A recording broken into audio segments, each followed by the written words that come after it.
Matthieu, chapitre 6. Gardez-vous bien de faire des dons devant les hommes pour qu'ils vous regardent. Sinon, vous n'aurez pas de récompense auprès de votre Père céleste.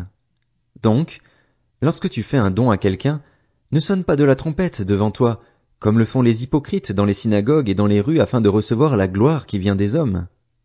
Je vous le dis en vérité, ils ont leur récompense. Mais toi, quand tu fais un don, que ta main gauche ne sache pas ce que fait ta droite, afin que ton don se fasse en secret.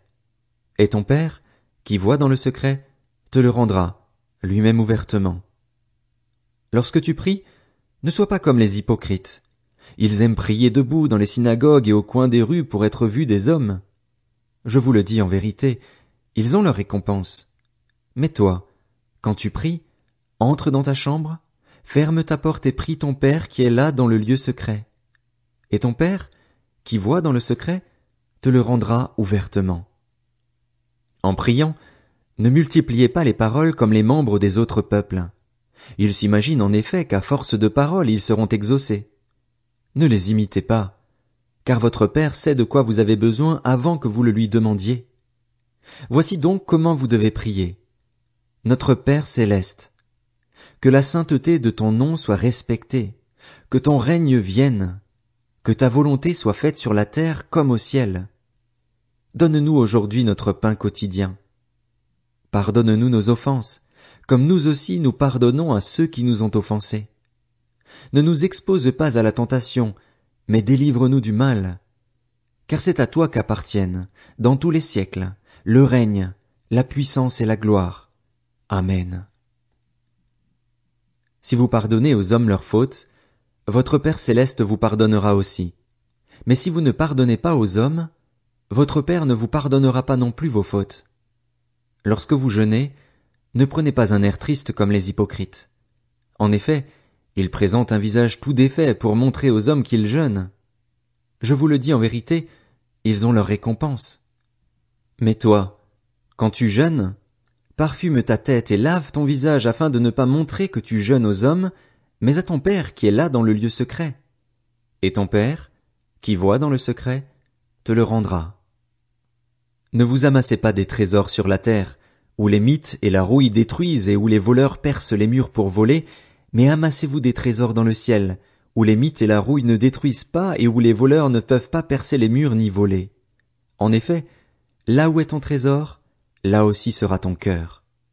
L'œil est la lampe du corps. Si ton œil est en bon état, tout ton corps sera éclairé. Mais si ton œil est en mauvais état, tout ton corps sera dans les ténèbres. Si donc la lumière qui est en toi est ténèbre, combien ces ténèbres seront grandes? Personne ne peut servir 2 maîtres, car ou il détestera le premier et aimera le second, ou il s'attachera au premier et méprisera le second. Vous ne pouvez pas servir Dieu et l'argent. C'est pourquoi je vous dis, ne vous inquiétez pas de ce que vous mangerez et boirez pour vivre, ni de ce dont vous habillerez votre corps. La vie n'est-elle pas plus que la nourriture et le corps plus que le vêtement? Regardez les oiseaux du ciel. Ils ne sèment pas et ne moissonnent pas. Ils n'amassent rien dans des greniers. Et votre Père céleste les nourrit. Ne valez-vous pas beaucoup plus qu'eux? Qui de vous, par ses inquiétudes, peut ajouter un instant à la durée de sa vie? Et pourquoi vous inquiéter au sujet du vêtement? Étudiez comment poussent les plus belles fleurs des champs. Elles ne travaillent pas et ne tissent pas. Cependant, je vous dis que Salomon lui-même, dans toute sa gloire, n'a pas eu d'aussi belle tenue que l'une d'elles.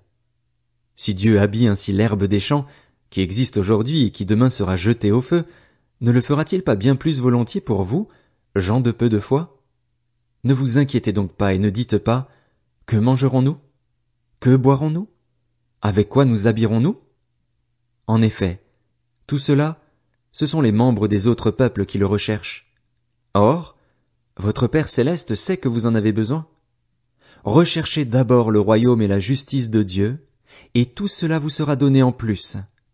Ne vous inquiétez donc pas du lendemain, car le lendemain prendra soin de lui-même. À chaque jour suffit sa peine.